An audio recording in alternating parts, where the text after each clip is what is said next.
Assalamualaikum warahmatullahi wabarakatuh. Pada kesempatan ini saya akan melakukan wawancara bersama Bapak Kepala Sekolah SMP Negeri 5 Pacitan 1 Atap untuk praktek pengambilan keputusan yang bertanggung jawab. Pada hari ini sudah hadir Bapak Arif Wiratmoko selaku Kepala Sekolah yang nantinya akan membantu saya untuk menyelesaikan beberapa permasalahan terkait dengan dilema etika. Bagaimana Pak Arif kabarnya? Alhamdulillah sehat. Dan semuanya kerja. Iya, alhamdulillah sehat. Begini Bapak, saya akan melakukan wawancara nanti mungkin 30 menit ke depan terkait praktek pengambilan keputusan bertanggung jawab, di mana ini nanti terkait dengan kasus-kasus dan nilai-nilai kebajikan yang mungkin Bapak ambil ketika mengambil keputusan yang ada di sekolah. Apakah Bapak bersedia untuk saya wawancarai? Jadi Bapak, untuk pertanyaan pertama, selama ini bagaimana cara Pak Arif untuk mengidentifikasi kasus-kasus yang merupakan dilema etika atau pembangunan moral yang ada di SMP Negeri 5 Pacitan 1? Ya, terima kasih. Sebenarnya kalau saya pribadi ini berbalik dari kemampuan saya sendiri, itu memang saya tetap harus memulai dari beberapa hal. Pertama saya harus bisa menganalisa dulu, dan analisa sebagai dasar nanti saya mengambil.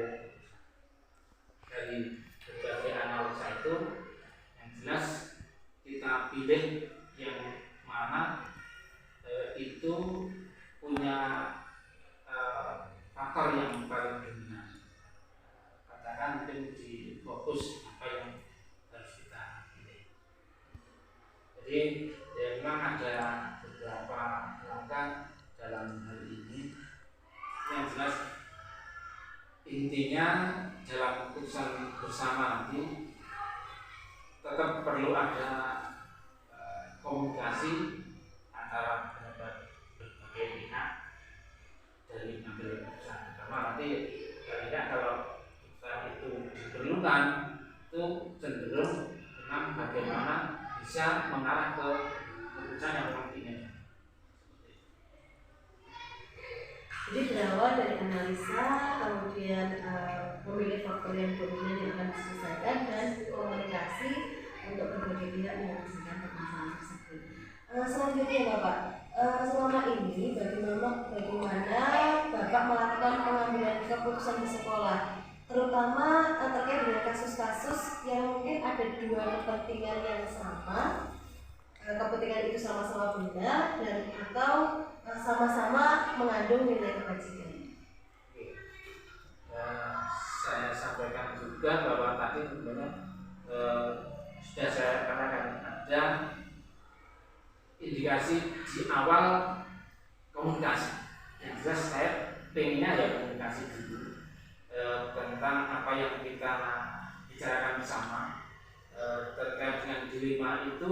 Memang ya kita yakin, kalau saya pribadi yakin tidak sepenuhnya kebenaran itu mutlak di pribadi saya. Makanya komunikasi itu kita bangun bersama, kita kumpulkan bersama, kita perlu semacam keputusan yang nanti bisa semua orang mau menerima keputusan itu. Jadi dari apa yang sudah kita kumpulkan ya kemarin tadi juga disampaikan dengan analisa tadi, kemudian dikumpulkan bersama, kita sampaikan yang kira-kira paling dan seharusnya kita perlukan di situ. Dengan itu nanti kita paling tidak misalkan yang menentukan kepala sekolah bagaimana ya tetap kita bisa menghadirkan bahwa yang paling benar. Semuanya saya yakin itu ya relatif, tapi ya kita ajak dari berbagai misalkan orang yang ada di situ, kita komunikasikan bersama, kita musyawarah bagaimana bisa akhirnya bersama itu tertinggi menurut keputusan bersama. Berarti terkait nanti penyelesaian kasus yang sama-sama benar atau tadi sama-sama mengandung nilai kebajikan, Pak Arif berusaha untuk memusyawarahkan sampai ada kata mufakat dan menjadi keputusan yang paling benar. Oke, selanjutnya Bapak, langkah-langkah atau prosedur seperti apa yang biasanya Bapak lakukan selama ini untuk mengambil keputusan atau menyelesaikan hubungan etika maupun pembangunan dari moral tadi? Ya, kalau prosedurnya yang jelas kalau saya pribadi menurut saya itu tetap saya harus dari awal mengumpulkan semua yang berkepentingan. Jadi tetap kita kumpulkan masing-masing orang yang sebenarnya kalau di sekolah ya ada komunitas sekolah, ada orang tua siswa, bahkan mungkin kalau bisa ya murid peserta didik yang apa termasuk juga nanti misalkan ada dari mahasiswa dan sebagainya, bisa saja itu kita kumpulkan bersama. Kemudian yang berikutnya dari apa yang sudah kita lakukan, kita cari atau mungkin identifikasi dari persoalan atau permasalahan yang ada, mana yang sekiranya dari berbagai macam persoalan itu bisa untuk dijadikan tolok ukur nanti. berikutnya kan ya kita sekali lagi kalau menurut saya ya tetap kita musyawarahkan bersama. Jadi kita musyawarahkan dari permasalahan itu dengan orang-orang, kemudian kita ya terakhir mengambil keputusan sesuai dengan musyawarah.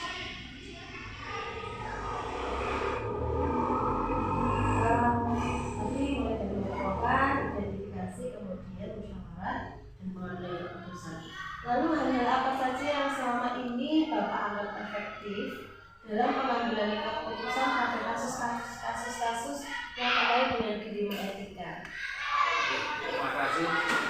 Sebenarnya kalau saya pribadi, saya tetap harus ada komunikasi. Intinya saya harus ada komunikasi dan itu menjadi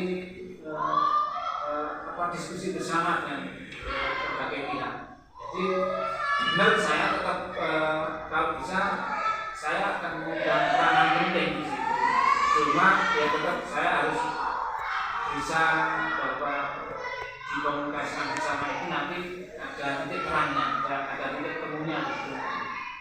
Jadi saya tidak harus karena saya yakin pendapat saya pun belum tentu benar, tapi ya dari berbagai masukan banyak orang itu mungkin nanti bisa menjadikan titik temunya.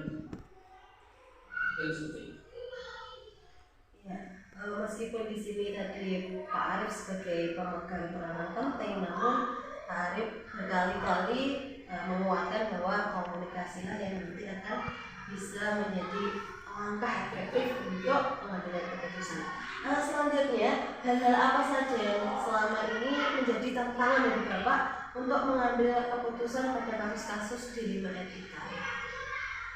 Ya, kalau tantangannya tetap banyak sekali karena tantangan itu misalnya dikala kita berseberangan dan sama-sama memberatkan itu yang mungkin sekali lagi itu menjadi PR yang harus diselesaikan. Dikala kita harus misalkan saya harus berprinsip harus dengan istilahnya jawabanku sesuai dengan apa yang saya kehendaki. Dan manakala itu ternyata orang lain juga sama-sama, ya itu tetap akhirnya kita juga harus berpikir dua kali bagaimana biar itu nanti dijadikan hal yang sama-sama dengan orang yang lain itu bisa sepakat. Ya. Jadi tantangan ini dari internal dan eksternal sama-sama kuatnya, sehingga Bapak berprinsip bahwa apapun yang diambil oleh kepala sekolah itu bukan penentu utama, tetap masih dibutuhkan tindak lanjutnya secara bersama-sama dengan melibatkan berbagai pihak. Selanjutnya Bapak, apakah yang Bapak lakukan tatkala ada jadwal tertentu dalam sebuah penyelesaian masalah etika ini, Bapak langsung mengambil langkah untuk menyelesaikannya di tempat yang sesuai dengan jadwal yang diberikan, atau Bapak memiliki waktu lain atau jadwal lain untuk menyelesaikan waktu itu, permasalahan itu, dengan bentuk atau prosedur seperti apa yang nantinya akan dijalankan.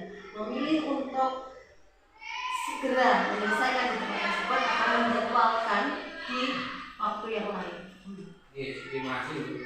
Sebenarnya kalau saya pribadi, segala permasalahan itu harus diselesaikan pada saat itu juga. Ya kita berusaha bagaimana permasalahan itu bisa selesai di waktu itu.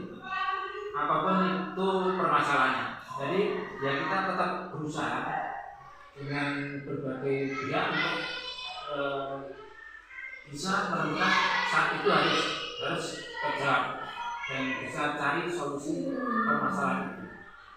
Manakala itu ya, harus dilakukan, tapi seandainya memang itu masih ada istilahnya mungkin jeda yang diperlukan dan bisa untuk istilahnya ada tinggal waktu, ya tidak apa-apa. Tapi prinsipnya seandainya permasalahan itu harus segera diselesaikan, ya harus pada saat itu diselesaikan bagaimana dan apapun caranya, harus segera dicari solusi.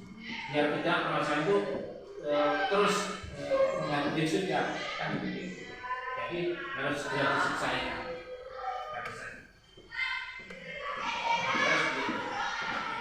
Juga Pak Arif di sini melihat bagaimana kondisi kalau persoalan segera diselesaikan, langsung diselesaikan. Kalau membutuhkan waktu atau banyak waktu, maka Arif juga membutuhkan waktu untuk menyelesaikan masalah itu di lain hari. Tapi yang jelas kalau tadi yang beliau Bapak sampaikan tadi terkait dengan bagaimana mengambil keputusan itu harus segera agar tidak berlarut-larut. Selanjutnya, apakah ada seseorang atau mungkin faktor-faktor yang selama ini mempermudah atau membantu Pak Arif dalam mengambil keputusan dalam kasus di mana kita? Kalau menurut saya pribadi, sebenarnya dari apa yang menjadi permasalahan itu, seandainya kita ada semacam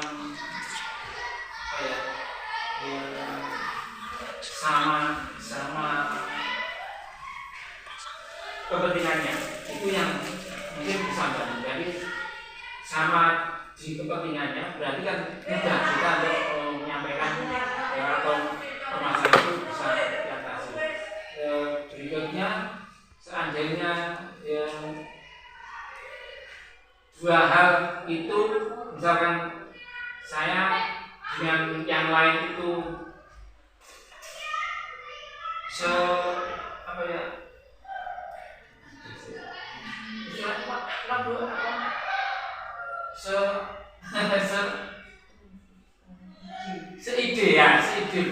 seide itu baru mungkin itu saya mempermudah itu.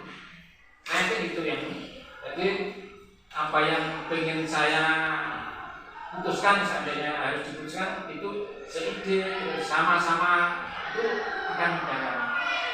Itu sebenarnya, dan keberpihakan itu tetap di keputusan yang ternyata sama kita inginkan. Seperti itu.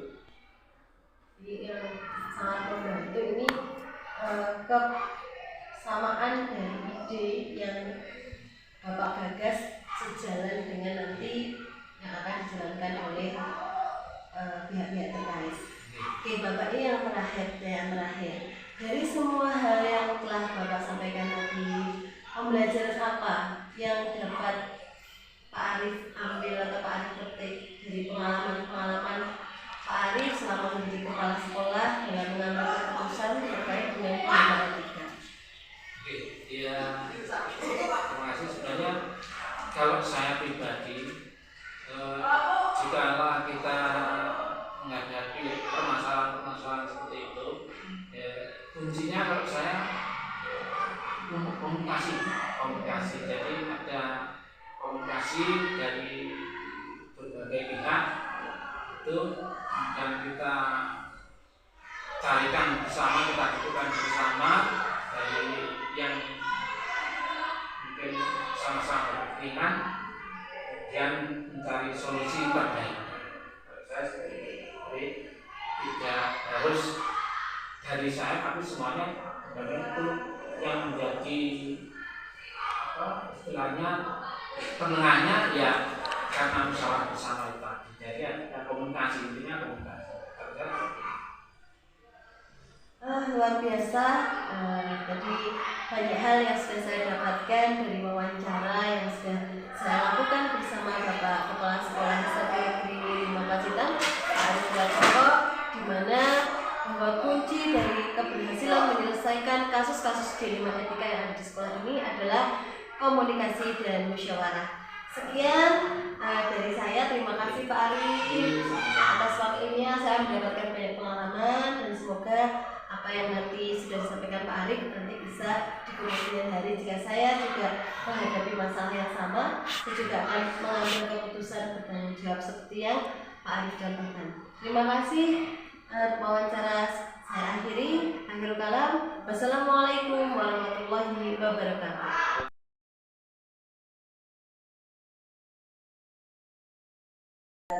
Waalaikumsalam warahmatullahi wabarakatuh.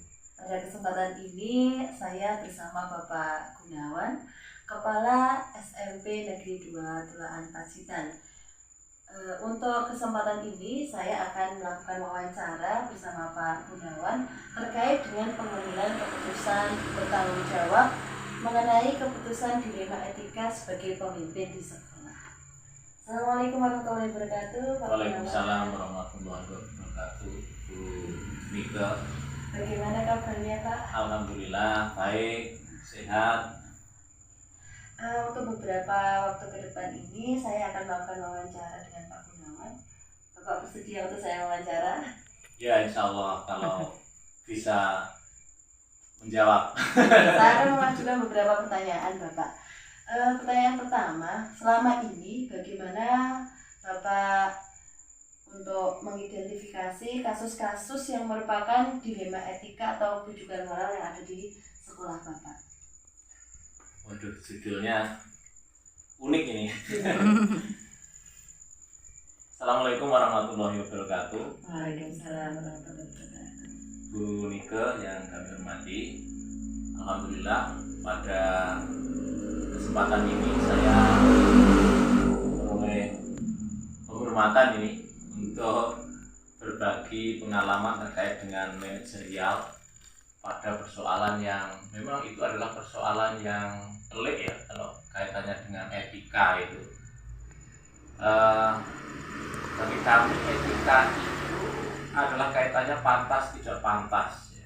Jadi ini memang ukurannya ukurannya adalah ya norma masyarakat, norma yang harapannya ini juga sebenarnya sudah terpatri pada semua pegawai ya. Lalu itu kalau memang persoalannya persoalan etika, maka penyelesaiannya juga ada keunikan-keunikan tersendiri pada masing-masing pegawai. Jadi penyikapannya juga tidak bisa disamakan. Kemudian juga pada substansinya sebenarnya kalau itu persoalan etika itu yang harus dikedepankan adalah memanusiakan pegawai tersebut terlebih dahulu.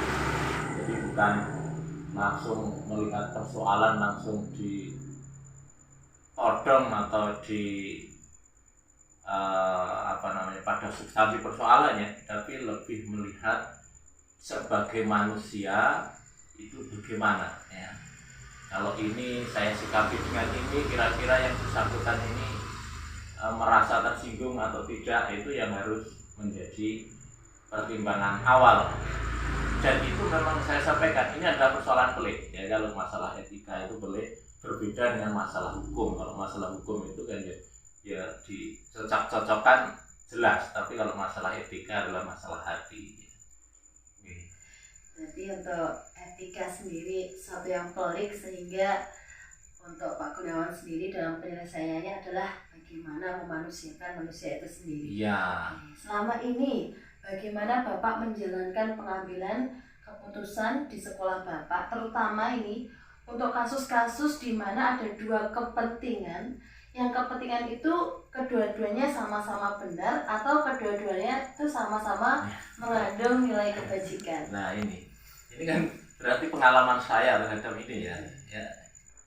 Ya sebenarnya kalau kaitannya dengan menyelesaikan persoalan, terkadang memang orang itu punya argumen tersendiri terkait dengan persoalannya. Kalau dikomparasikan dengan orang lain yang bermasalah di antara keduanya, kadang orang lain itu juga punya pertimbangan tersendiri yang menurut alurnya adalah masing-masing benar begitu ya. Nah, di sini memang kalau saya sebagai pimpinan itu bukan mencari siapa yang salah.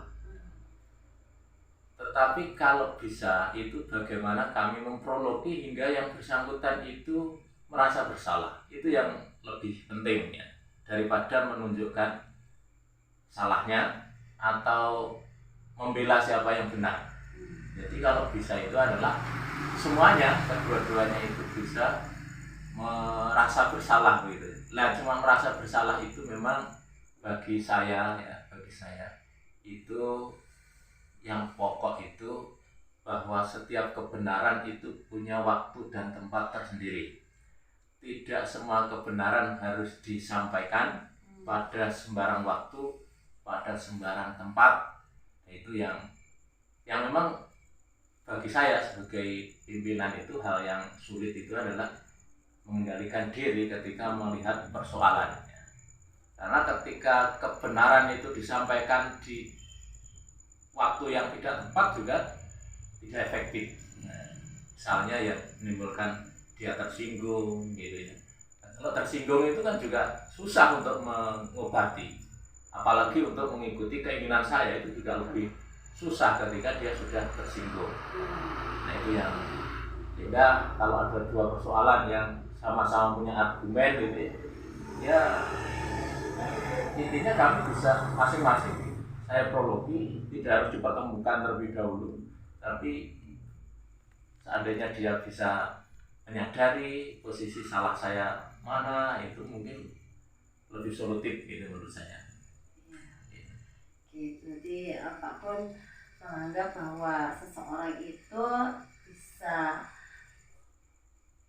merasa bersalah atas kesalahannya sendiri, bertanggung jawab tanpa harus terlalu panjang lebar untuk Pak Gun sendiri nanti menyelesaikan masalah itu.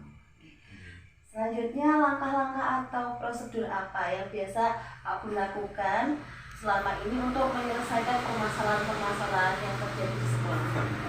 Ya persoalan di sekolah itu banyak, sebanyak orangnya. Semakin banyak orangnya maka masalah itu semakin banyak. Nah, yang pertama saya sebagai pimpinan itu harus berusaha meminimalisir krisis keteladanan pada diri saya. Itu yang harus saya tutupi, atau saya ya ibaratnya saya harus ya jadi contoh terlebih dahulu. Itu yang pokok ya. Meskipun untuk itu pun juga saya tidak harus ngomong hendaknya begini gitu ya. Misalnya datang terlambat itu ya saya harus mengupayakan tidak datang terlambat.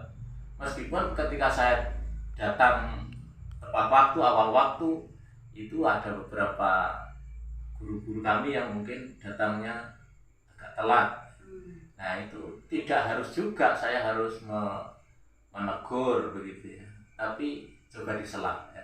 Artinya diselami dia, kira-kira waktu yang pas untuk berkomunikasi dengan dia itu bagaimana ya. Intinya dia jangan sampai ditegur ya. Kalau ditegur pada saat kejadian biasanya tersinggung, karena dia melakukan itu kadang juga ada alasannya. Nah ketika begitu persoalannya kan cenderung mereka membela diri. Nah tujuannya bukan membela diri, tapi ya supaya dia introspeksi. Nah supaya introspeksi kan berarti saya lebih mengeksplorasi mereka hingga dia sendiri yang mengatakan bersalah, mengatakan ingin melakukan perbaikan. Jadi yang pokok adalah saya menjadi teladan. Kemudian yang kedua ya mempelajari apakah kejadiannya itu adalah kadang-kadang atau memang selalu. Itu kan penyikapannya beda-beda. Selalu pun juga tidak boleh untuk ditegur di hadapan orang lain. Ataupun dipanggil khusus untuk persoalan itu juga belum tentu tepat. Karena memang mereka adalah orang dewasa yang tidak sama dengan anak-anak itu. Oke, monggo. Oke, jadi Pak Gun sendiri kalau saya lihat itu sudah sesuai dengan filosofi Ki Hajar Dewantara, di mana Pak Gun tadi ingat soseng tulodo gitu Bapak. Selanjutnya, hal-hal apa saja yang selama ini Pak Gun anggap efektif dalam pengambilan keputusan Bapak ini sendiri terkait dengan kasus-kasus yang dilema etika tadi? Jadi begini, kalau terkait dengan persoalan kolektif ya, artinya tidak menyebut kasus per kasus kurang, itu artinya dalam rapat atau dalam pembinaan itu ya mungkin kita eksplorasi tanggapan masyarakat terkait dengan persoalan yang serupa. Jadi tidak langsung ke ini persoalan kita atau ini persoalan di sekolah kita, tapi kita beri ilustrasi di ada sekolah ini ada persoalan ini, kemudian ternyata di dalam memanage persoalan misalnya itu adalah tidak bisa ngerem semuanya misalnya, sehingga kemudian persoalan yang ada di sekolahnya terekspos keluar, akhirnya tidak ada solusi dan malah menjatuhkan nama sekolah misalnya. Nah itu harus dia. Kalau saya lebih menekankan begini, oke lah kalau kita punya masalah, kalau kita ada persoalan, sebisa mungkin yang tahu kita sendiri, begitu. Itu yang sering saya tekankan gitu. Tapi kalau ada hal-hal yang baik pada sekolah kita, ya silahkan kalau mau mengkomunikasikan kepada siapa saja.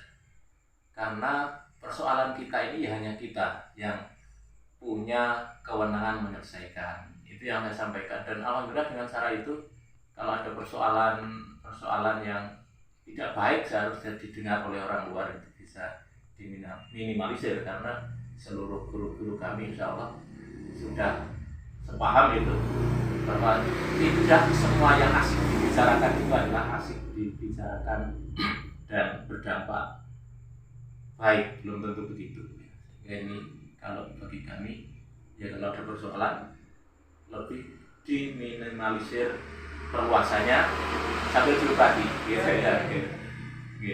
Berarti untuk kasus-kasus tadi, untuk masalah yang ada kaitannya dengan internal diselesaikan secara internal terlebih dahulu, untuk kemudian kalau ada hal baik itu segera saja diekspos ke masyarakat agar mendatangkan pandangan yang baik untuk sekolah. Bagus sekali ya Bapak. Selanjutnya hal-hal apa saja mungkin yang menjadi tantangan dari Pak Gunawan ini untuk mengambil keputusan terkait dengan kasus-kasus dilema etika? Tantangannya apa ini Bapak?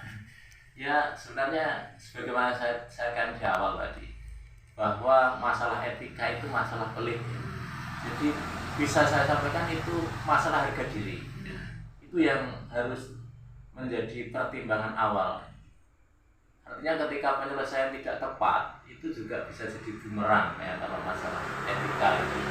Misalnya ada masalah etika, langsung guru atau pegawainya di sidang misalnya, itu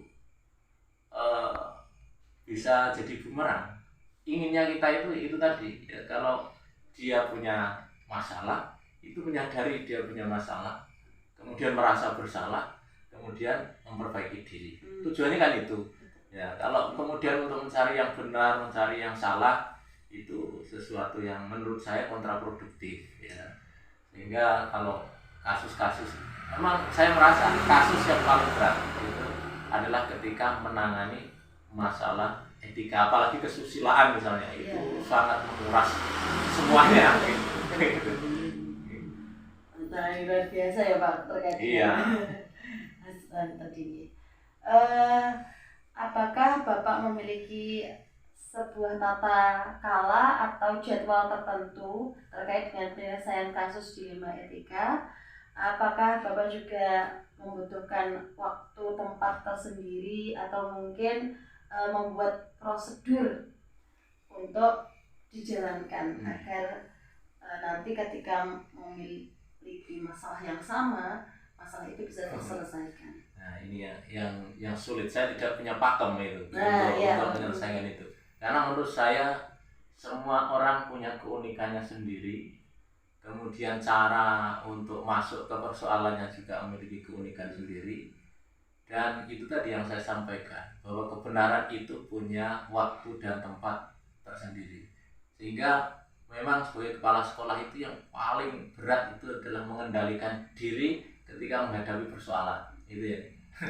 Jadi tidak langsung persoalan itu adalah bagaimana menyikapi tapi bagaimana memikirkan cara penyikapan yang terbaik. Nah, jangan sampai apa yang diucapkan itu ternyata menjadi persoalan, ya dia kemudian menutup diri. Nah itu ya, atau hal-hal lain ya, sampai ya kalau secara aturan mudah, kalau ada masalah ditegur, dibina, itu kan secara redaksi. Tapi cara masuk untuk memanusiakan mereka sebagai seorang dewasa, seorang yang punya harga diri, itu kan jauh lebih pelik. Jadi untuk hari ini sifatnya tidak ada pakem, menyesuaikan Betul, sesuai ya. dengan apa yang terjadi, masalahnya nanti seperti apa, penyelesaiannya nanti. Tapi kalau pakem begini, jadi esensinya itu minimalisir penyebarannya. Kalau saya tahu dia punya masalah, kalau bisa cuma saya yang tahu, ya, guru lain tidak tahu. Itu kalau bisa begitu. Atau kalau sudah semua tahu, ya harus direk semua yang tahu itu untuk tidak asik memperluas atau melebarkan informasi ke yang lain. Jadi itu menurut saya kalau ada masalah ya minimalisir, kemudian selesaikan dengan cara yang unik ya, masing-masing. Di sini skupnya cukup terbatas untuk penyelesaian di Betul, etika tertinggi. Selanjutnya, adakah seseorang atau mungkin faktor-faktor yang selama ini mempermudah atau membantu Pak Gunawan dalam mengambil keputusan yang terkait dengan partisipasi dilema etika? Ya ada ya, jadi memang sekolah itu tidak harus kepala sekolah yang menyelesaikan persoalan-persoalan itu. Ada kalanya kepala sekolah kadang harus berpura-pura tidak tahu, tetapi ada yang ditugasi untuk menyelesaikan itu. Ya intinya bahwa kira-kira dia itu bisa masuk lewat siapa, itu yang harus dicermati. Lah intinya kan bahwa masalahnya selesai, intinya yang ingin dilakukan itu, dan tidak harus kepala sekolah yang itu. Yang kepala sekolah kadang, dan ya saya pernah mengalami itu ya. Jadi saya itu diwaduli pertama kali. Tapi ini bukan saya sebagai kepala sekolah terhadap guru di sekolah saya, tapi saya sebagai guru di suatu sekolah saat itu diwaduli, ada kasus kesusilaan gitu ya. Kemudian ya karena saya diwaduli, saya komunikasikan ke kepala sekolah, karena saya diwaduli itu untuk dikomunikasikan ke kepala sekolah. Tapi saya seolah-olah tidak tahu itu. Di hadapan guru-guru yang lain juga saya tidak menyampaikan apapun, ke yang bersangkutan tidak menyampaikan apapun. Tahunya dia adalah hanya kepala sekolah yang tahu. Dan ya begitu. Ternyata asik juga menyimpan rahasia itu. Jadi menyimpan rahasia itu sesuatu yang asik ya. Oke, untuk pertanyaan terakhir, dari semua hal yang tadi telah Pak Gunawan sampaikan, pembelajaran apa yang dapat kami petik untuk pengalaman nantinya saya mengambil keputusan terkait dengan dilema etika? Nanti kalau guru penggerak jadi kepala sekolah gitu ya, itu bagaimana menyikapi persoalan etik gitu ya. Begini, etik ini sebagaimana saya sebutkan tadi, itu masalah pantas tidak pantas, itu masalah harga diri namanya. Harga diri, penanganannya berbeda dengan orang bisa sama tidak bisa ya. Kalau bisa tidak bisa itu bisa langsung gini, kok tidak bisa saya ajari, itu nggak masalah. Atau dia ngerjakannya salah, langsung diberitahu ini salah Pak, itu tidak masalah begitu. Tapi ketika yang terjadi adalah masalah etika, itu cara macam itu tentu tidak tepat ya. Sehingga memang itu tadi, sebanyak orang itulah cara untuk mengatasi masalah ya. Karena masing-masing orang punya cara unik. Ada yang ketika bersalah itu kemudian langsung dijagongan, didudukkan persoalannya itu langsung ngandang, ada yang gitu. Tapi ada yang ketika ada masalah gitu, itu ya jangan diselesaikan ketika itu, biar reda dulu, biar selesai dulu, baru kemudian dia didudukkan perkaranya. Tipe orang beda-beda. Nah itu yang susah itu. Jadi untuk penyelesaian masalah ini tergantung tipikal orangnya nanti. Betul, iya. Seperti apa, Iya. itu akan menjadi pertimbangan sendiri untuk kepala sekolah menyelesaikan masalah terkait dilema etika. Ya sekali lagi bahwa etika itu suatu kepantasan yang memang ketika kita bicarakan tidak semudah kita menyelesaikan bisa atau tidak bisa lagi nih Bapak. Jadi memang ini perlu kehati-hatian dan perlu skill khusus untuk bisa menyelesaikan, dan bagaimana nanti kita bisa menyelesaikan ini tidak semata-mata kita selesaikan sendiri, tapi juga harus melibatkan banyak pihak yang nantinya pihak-pihak itu tentunya bisa memberi pertanggungjawaban dan bisa bertanggung jawab terhadap apa yang sudah diamanahkan terkait dengan penyelesaian masalahnya. Terima kasih Pak Gunawan, luar biasa untuk wawancara hari ini. Saya mendapatkan banyak hal. Ternyata untuk dilema etika ini suatu yang pelik dan membutuhkan banyak sekali hal yang harus disiapkan ketika menjadi pemimpin terkait etika ini. Semoga nanti saya bisa belajar dari pengalamannya Pak Gunawan. Terima kasih atas waktunya. Sekian untuk wawancara yang kami lakukan. Akhirul kalam, wassalamualaikum warahmatullahi wabarakatuh. Waalaikumsalam warahmatullahi wabarakatuh. Terima kasih Bu Nika. Ya, itu tadi kurang asik karena